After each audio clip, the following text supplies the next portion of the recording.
తెలంగాణలో సర్పంచ్ ఎన్నికలకు బ్రేక్ పడబోతోందా? ప్రస్తుతం దీనికి సంబంధించి పెద్ద ఎత్తున చర్చ జరుగుతోంది. దానికి సంబంధించిన బిగ్ బ్రేకింగ్ న్యూస్ చూస్తున్నారు.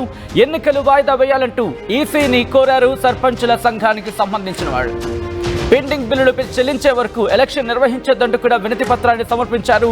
బీసీలకు 42% రిజర్వేషన్ ప్రకటించాకే ఎన్నికలు పెట్టాలంటూ ఆ డిమాండ్ను తెర మీదకు తీసుకొచ్చారు. 10వ తరగతి అలాగే ఇంటర్ పరీక్షలు పూర్తయ్యాక ఎన్నికలు నిర్వహించాలంటూ వినతి పత్రాన్ని అందించారు. ఎన్నికల సందడి సందర్భంగా గ్రామీణ విద్యార్థులపై ఒత్తిడి పడే అవకాశం ఉందంటూ వాళ్ళు ఆ రిక్వెస్ట్ సెషన్లో పేర్కొన్నారు. దానికి సంబంధించిన బ్రేకింగ్ న్యూస్ చూస్తున్నారు. తెలంగాణలో సర్పంచ్ ఎన్నికలకు బ్రేక్ పడబోతోందా అంటే ఆ అంశానికి సంబంధించి అటువంటి చర్చ జరుగుతోంది. ఎందుకంటే ఎన్నికలు వాయిదా వేయాలంటూ ఈసీని కలిశారు సర్పంచుల సంఘం నేతలు.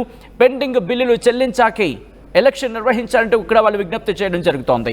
దాంతోపాటు బీసీలకు 42% రిజర్వేషన్ ప్రకటించాకే ఎన్నికలు పెట్టాలంటూ డిమాండ్ని తెర మీదకు తీసుకురావడం జరుగుతోంది. వీటన్నిటితో పాటు 10వ తరగతి ఇంటర్ పరీక్షలు పూర్తయ్యాకే ఎన్నికలు నిర్వహించాలంటూ వాళ్ళు వినతి పత్రాన్ని సమర్పించడం జరిగింది.